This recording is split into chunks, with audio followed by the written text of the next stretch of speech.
Hey, welcome to Tales from the Troll Hole. I'm your host, Cecil B, and together we're going to dive deep into the internet and find what stories there are to be read, enjoyed, laughed at, cried with, you name it. Thanks for coming along on this journey with me. Now grab your torch and pitchfork. Let's dive into this troll hole.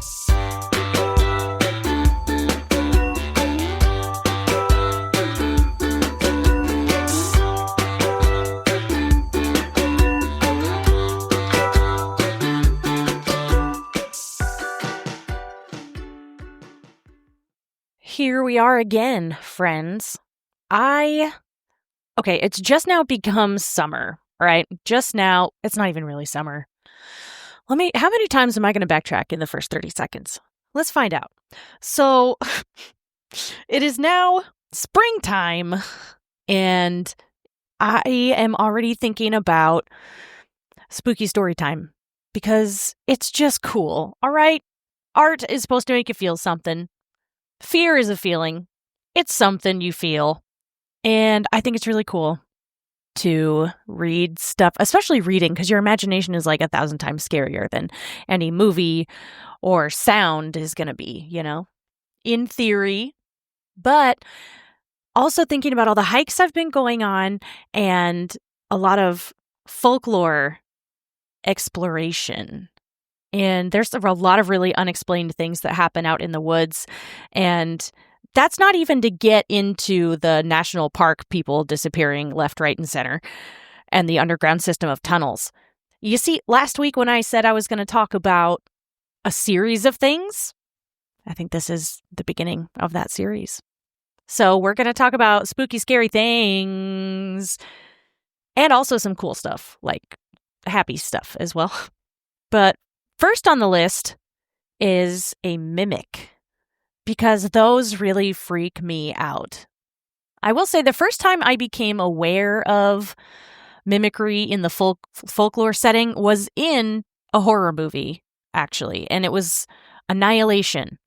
And if you've seen that movie, it is, you know what I'm talking about.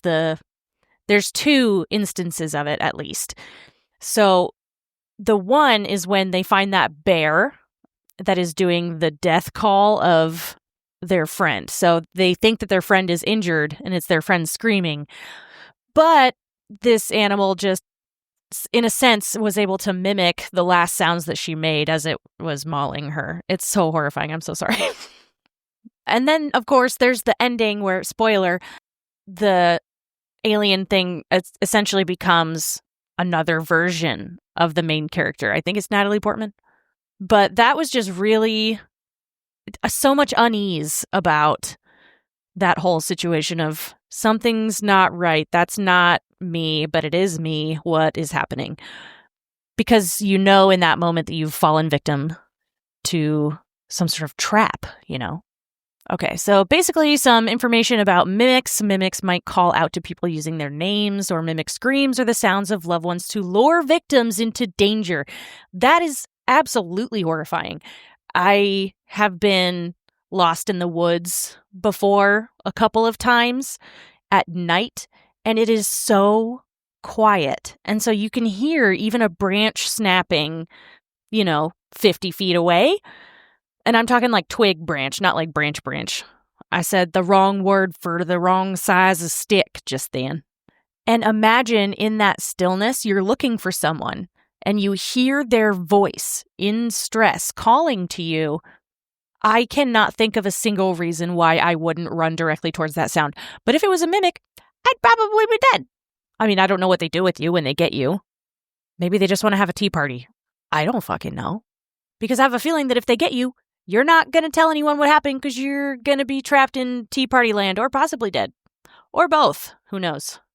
Okay, so that one's just the vocal one, but then there's also shape-shifting and disguise. Some mimics have the power to transform their bodies into the appearance of inanimate objects, such as chests, furniture, or even other creatures.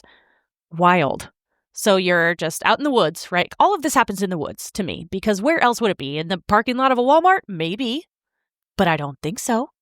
Highly doubt it, in fact. So we're in the woods, all right?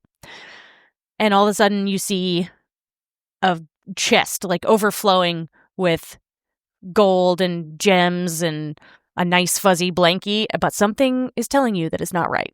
Don't go near this thing. It's got all the things you want. You even think you see a donut in there, but you don't go near it because something's like, uh-oh, this isn't right. This isn't supposed to be in the woods. Why would this be here? This is suspiciously nice. This is too nice, you know?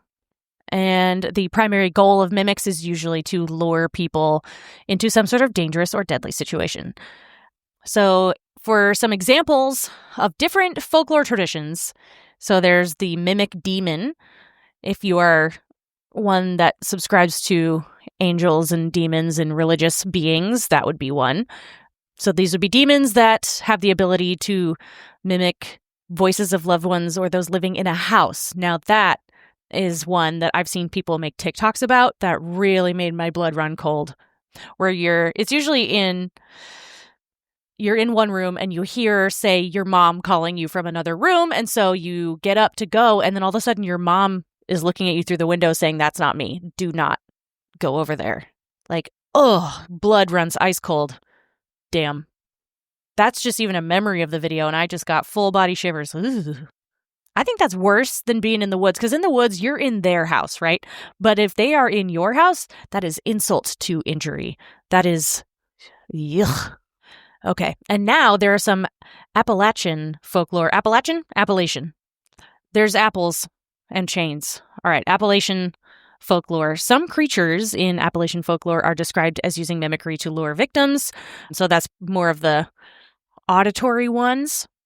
And then, of course, there is the whole Wendigo/skinwalker variety of mimics, which I believe mostly do the auditory, but I'm sure that they do other shape-shifting as well. It's from the Navajo culture, and it's a type of witch that can shape-shift into animals specifically. And you can become one through acts of wickedness. Oh, such as killing a member of their family. Holy shit. Damn, that's dark. I am by no means versed at all on Navajo information of any kind. But now I would like to learn about it because that is wild. I think, just for a second, if we can have a little mini tangent, this is just an iconic hallmark of humanity that killing someone in your family makes you no longer human. You are something else then. And that is kind of true across the board, no matter where you are. And it's just fascinating to me, these hallmarks of morality that appear everywhere at the same time. Just fascinating. Anyway, psychology moment. So for now that we have that background information on mimics, I'm going to read some stories about people's encounters with doppelgangers, mimics, or skinwalker type creatures. And let me just say that in my initial research, unfortunately, images popped up. I don't know when Google started just showing you images without saying, "Did you want to look at the image?" Don't show me this shit without asking me if I want to see it. My God. All right. And all of these stories are going to come from Reddit, so I'm just going to read the username, but just know in your little noggin, in your little brain house, that they are coming from Reddit. Okay, here is the first one. From Itty Bitty to 16. Around 15 years ago, when both my kids were toddlers, I was putting them to bed one night and my son was adamant that he wear his favorite red race car pajamas. I happily obliged, helped him change into them, and tucked him into bed. Then I sat down at my kitchen table with a friend who had come over to chat and catch up. The way that my apartment was set up, you could see my kids' bedroom doorway from the kitchen table. My friend and I were talking for a while before we were suddenly interrupted by the sound of my son screaming. We both turned and looked at the bedroom doorway and saw my son standing there loudly crying/shrieking and wearing his green pajamas with airplanes on them. Everything inside of me was screaming that this was wrong. The hair on the back of my neck stood on end and a cold shiver shot down my spine. My friend and I wordlessly stared at each other for a second. We both knew that my son couldn't change his pajamas by himself yet. We looked back at the doorway and my son was gone. We ran to the bedroom and found him tucked in bed, still sleeping peacefully in his red race car pajamas. My friend asked me If I saw him standing there in his green airplane pajamas, and I confirmed that I had. My friend freaked out and left. I slept on my kids' bedroom floor that night to make sure nothing happened to them. Ooh. My friend and I still talk about it to this day. It's one of the craziest things that's ever happened to me. My son, of course, doesn't remember any of it, but he loves hearing the story on how his doppelganger scared the crap out of us. LOL. Ooh, that is bad. And also, I don't know if I need themed ads based on the Reddit page I'm viewing, because there is a very huge ad for a horror movie on the right side of this screen, and I don't need it. I'm scared already. The next story comes from Confused Confuzzled. I have one. This happened to many of us girls that worked together. We worked at a dog kennel place.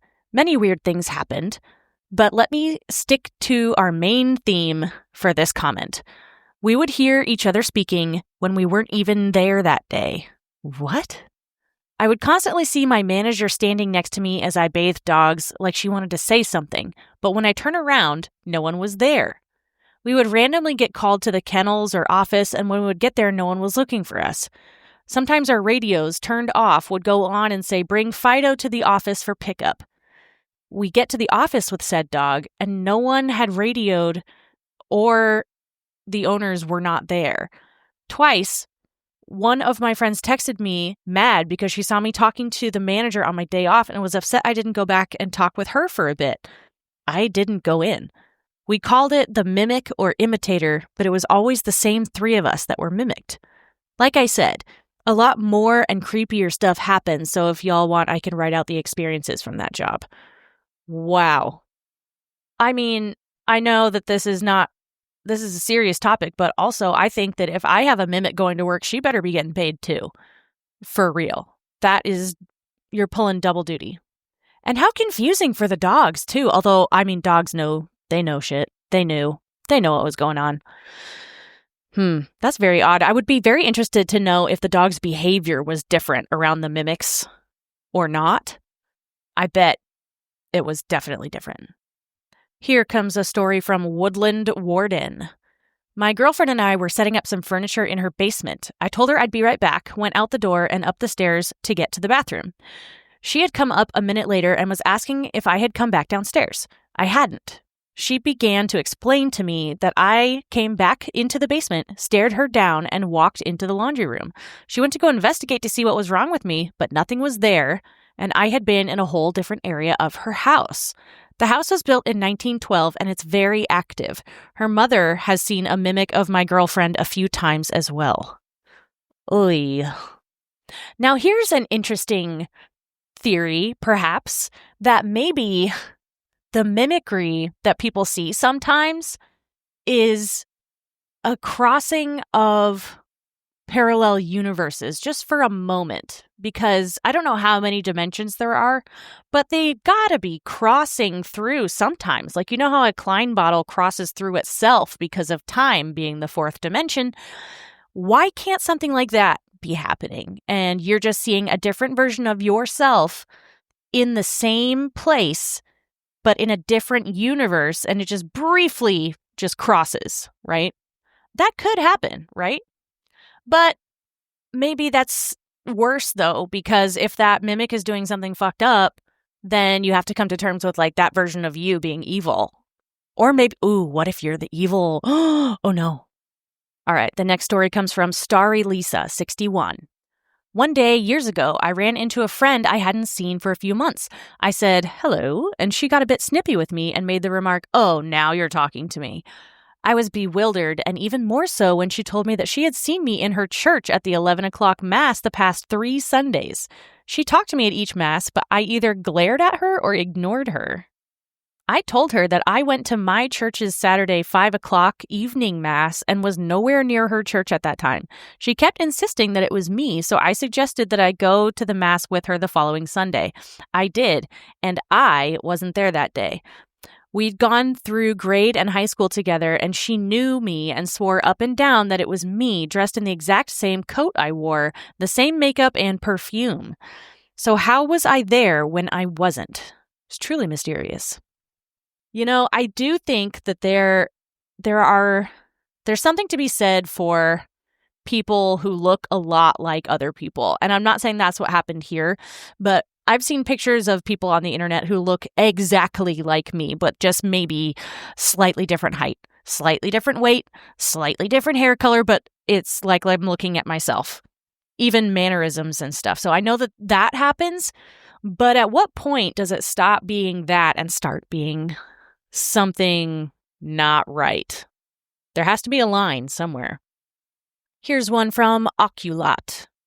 I remember way back when I was still in high school, I was playing games on my computer when my mom opened up the door, peeked her head in, and told me that she was home for lunch, so I literally thought nothing of it.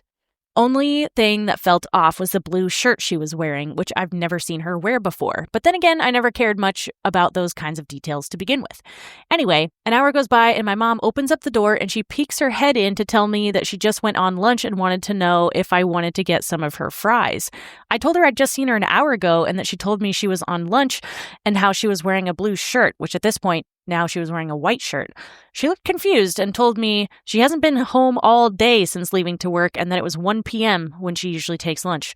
I still don't know if that was a doppelganger or a spirit or if I had like a weird mental moment, but I never got a scared feeling nor out-of-worldly presence from who I believe to be my mom. See, and that's kind of what I'm talking about a parallel universe just barely snapping in a passing moment, however passing through would happen in 5, 6, 7 dimensions. I'm really not sure. But that seems like a pretty darn reasonable explanation to me. Or, and this is an interesting one too. So people that, I think there's occult stuff that happens, paranormal stuff that happens. I've had ghost experiences, all that kind of stuff. And one theory that I have about it is that there are other beings that know how to travel to different dimensions, and some of them come here specifically just to fuck with us. Like, I don't know if you are familiar with Carl Sagan's explanation of why we can't understand higher dimensions than 3 or even 4. Some people can do 4. It's difficult to picture in my head. But he says, imagine a 2-dimensional being that is a circle, like you would draw a circle on a piece of paper. All that circle is going to see, quote unquote, when it looks around, is a flat line in any direction when any of its, triangle or circle or square friends are standing on the other side, because it can't see up, it can't see down, it can only see side to side. And so imagine a 3-dimensional apple, I think he says, comes down and it's going to have to pass through one layer at a time, this second dimension, for the circle to get a full image of this apple, but it's only going to see one layer at a time. So it's really not going to understand what it's looking at.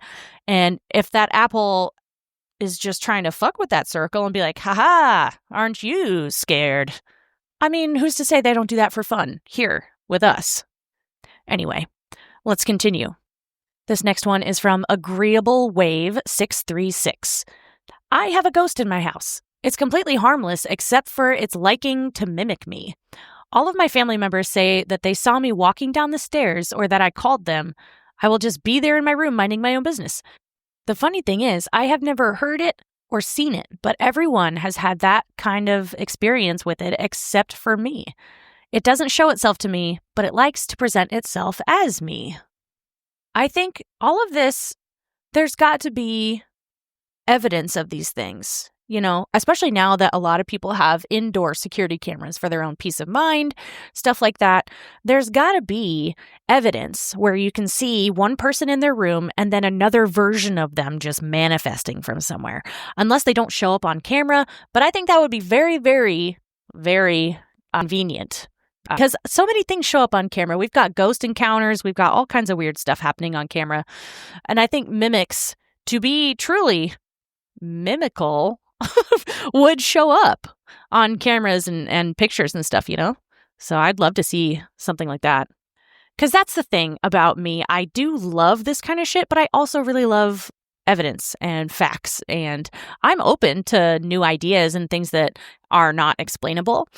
But I also really like evidence of it too. The next story comes from Oxy Kiba. Ran into mine at work. I was working a later shift than usual, 1 to 2 a.m., and it was business as usual. Stocking shelves, keeping busy, killing time since it was getting closer to my last break and I was in the final stretch of the night.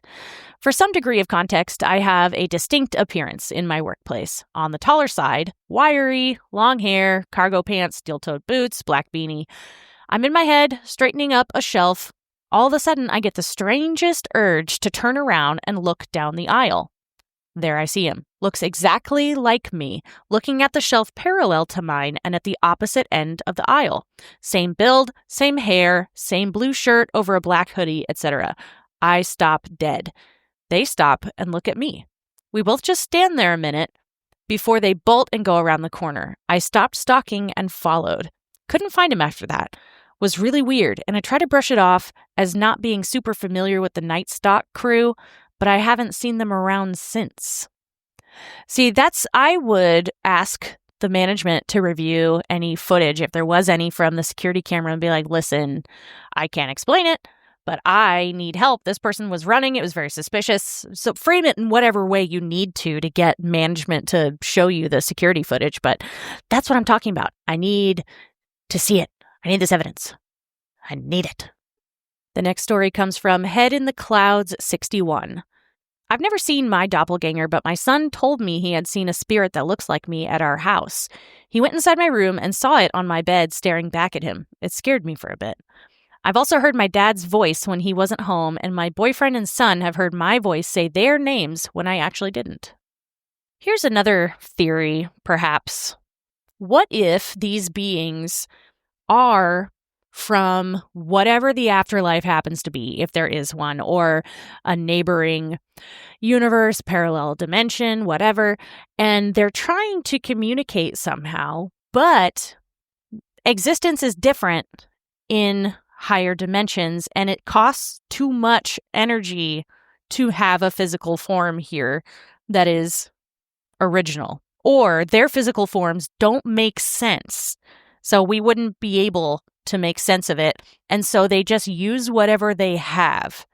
So they use the last person that was seen, or they use the last voice that they heard, and they're trying to communicate something. Maybe it's a bad message. Maybe they're still trying to lure you somewhere. Maybe it's a good message, but they can't quite get it across. It could be the equivalent of trying to learn how to walk or trying to learn how to swim. It's a whole new situation you're clumsy. You're not doing it right, but you're getting the idea. So maybe it's something like that. Maybe these are just people mucking about trying to figure out how to say something. Not people, but like beings, Just another theory to think about. All right, this next one comes from Furious Talons. I've told this story before, but I like sharing it. I want to preface this by saying that everyone in the household except my mother has seen, heard, or experienced something weird in our house on multiple occasions. Our house is as old as I am, so it has no history to it that would warrant it.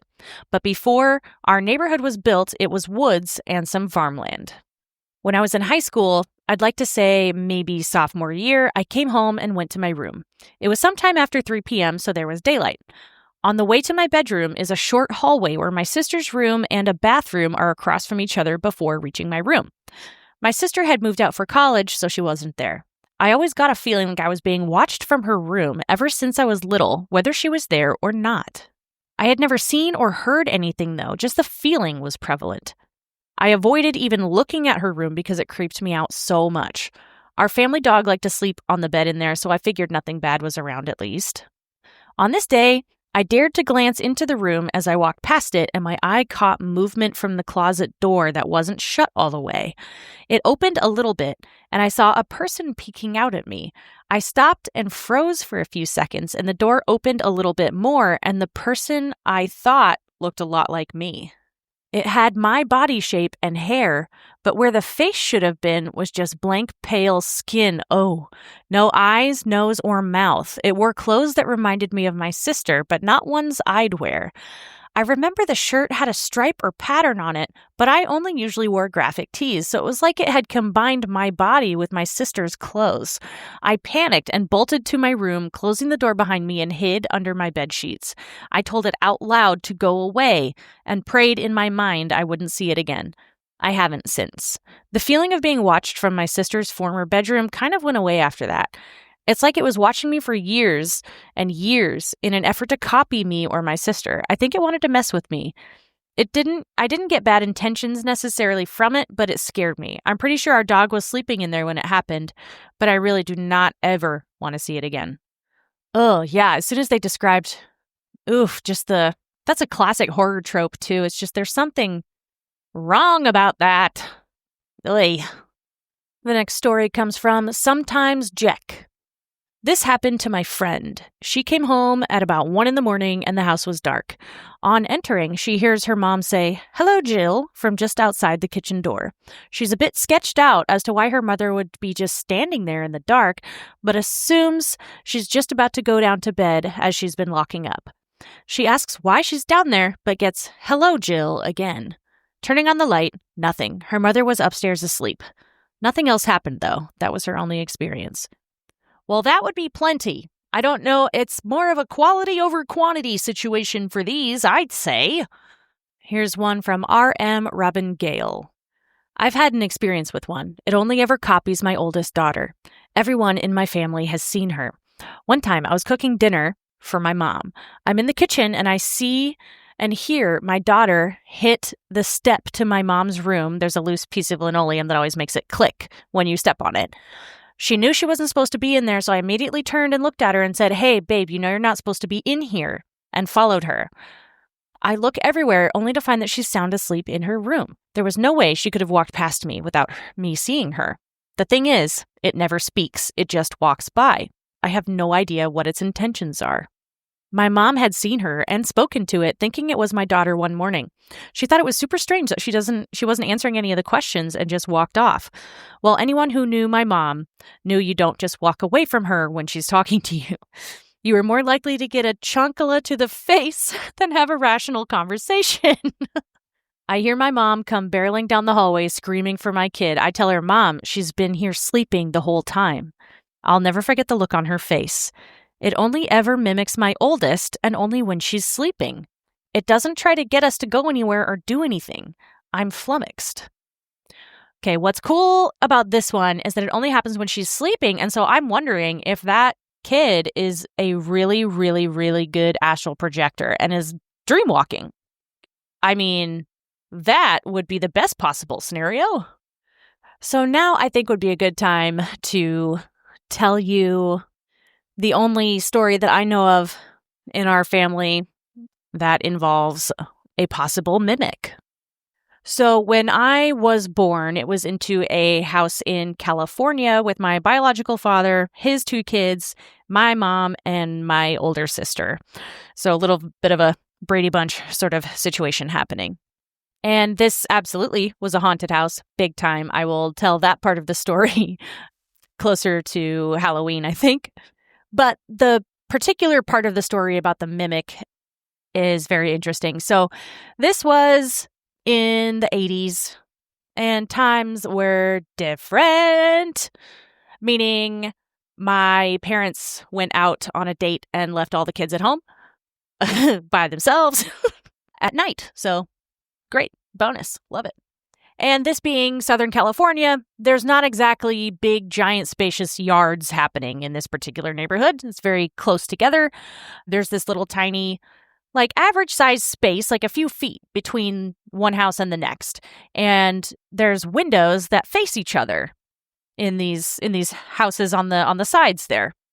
And one of those windows is into a room in the neighbor's house, and then the other one was in my stepbrother's room. And I think he had to have been 5 or 6 at the time. So my mom and my biological father, they go and they get ready and they go out for a night on the town after they tuck us in and make sure that we're quote unquote all set for the night. which is especially crazy because I mean, I think the oldest child at the time was 8 or something. So they go out and then they come back home. They make sure that everything's fine. We're all tucked in. House is secure. They go to bed. And then in the morning, my mom, she didn't work at the time, so she was just hanging out doing yard work, or I don't know what the fuck she was doing. She was outside doing something. And she sees the neighbor go out to check the mail. And this is the neighbor right next to us, not across from us, right next to us. And she's like, hey, good morning. And then the neighbor just gives her the cold shoulder. And so later, my mom is like, hey, she goes over there and she's like, what is wrong with you? I said hi and you gave me the stink eye. Like, what the fuck? And the neighbor was like, well, you did it first. You totally snubbed me last night. And my mom was like, what are you talking about? I don't even remember talking to you yesterday. And the neighbor said, no, we didn't talk, but I saw you tucking in Eric and I waved at you and then you just stared at me and then turned the light off and left. Like, you stared at me for a long time. It was pretty weird, actually. But the look in your eye was really mean. I just don't know what is wrong with you. And my mom was like, well, what time did you see that? And the neighbor said it was like 10:30. And at that point, my mom said that her heart dropped right into her ass because she left with my biological father for her date at about 8:30. They weren't home until about 1 or 2 in the morning. So whatever the neighbor saw tucking in my stepbrother and presumably the rest of us, what the fuck was that? And why did she look so evil in the eyes, like the neighbor said? But that's just one story about that house. And I think ultimately the bad energy in that house is what led to the demise of that whole family setup, because it wasn't more than a couple weeks later than that, there was a divorce, we were gone, as a whole thing. So that is the only mimic or doppelganger story that I have, but it gives me the icky belly tingles every time I think about it. Oof. Well, I think we need a palate cleanser after those stories, don't you? So, we're taking a departure from frog facts. I know. Everything's fine. I just can't decide what frog to talk about.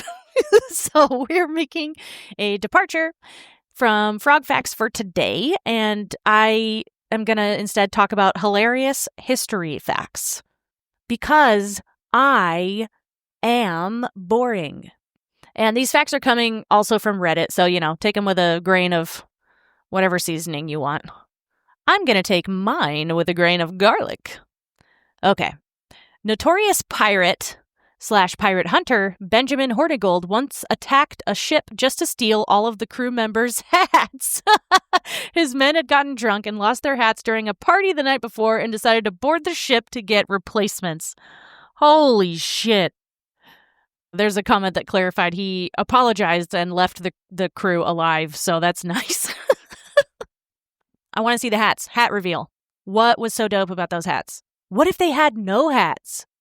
Man, then they would all have to, it's that thing of double it and pass it forward type of a thing that goes viral on TikTok every now and again, except for it's hat thievery instead of giving someone cookies. So, 2 ships go and pirate a bigger ship and steal all of their hats. But then that third ship has no hats. And so they have to go another one, and so on, until it's just the biggest group of non-hatted pirates the world has ever seen. And then you wonder where all the hats went, and then that's where the Bermuda Triangle, it's all down there at the Bermuda Triangle. It's coming together. It has potential. That is a sketch idea that has potential. We're working on it, okay? In 1947, Robert Liston performed an amputation in 25 seconds, operating so quickly that he accidentally amputated his assistant's fingers as well. Both patient and assistant later died of sepsis, and a spectator reportedly died of shock, resulting in the only known surgical procedure with a 300% mortality rate. Julius Caesar was once kidnapped by pirates, and then he found out how much they were ransoming him for. He was offended at how low the amount was and told them to raise it. Meanwhile, he spent his captivity annoying the shit out of his captors, holding poetry readings, and generally being a pompous dick. Oh, and he also joked that he'd eventually hunt them all down and crucify them. The ransom was paid, Caesar was released, and then he hunted them down and crucified them. Oh my God. See, this is why it's so good that people drink water now, because before people were just drinking weird dirt wine and getting all fucked up and doing crazy shit. Okay, I think this is the one that we end on here. Some Egyptian pharaohs had a court physician with the title Shepherd of the Royal Anus, who had the sole job of keeping the royal butthole healthy. Bruh. Oh, why? Oh my gosh, the comment below says, since you could die from diarrhea back then, I guess that's a good call. Shepherd of the Royal Anus. That, if I ever get a bidet, that's what I'm going to call it. Well, today's been a wild ride. Hopefully, if the scary stories were too scary, you got some good little history fact nuggets, possibly facts, fun little tidbits, maybe factual, maybe not, maybe some facts, maybe some not. I don't know. I don't write the internet. But at the very least, I hope you were entertained, because isn't that what this is all about? All right, next week, I'm going to do more stuff, more stories, because I started to run out of time. I had so many more stories I could have read, but we were running out of time. So I will see you next week for more stories about whatever the fuck I want. Bye!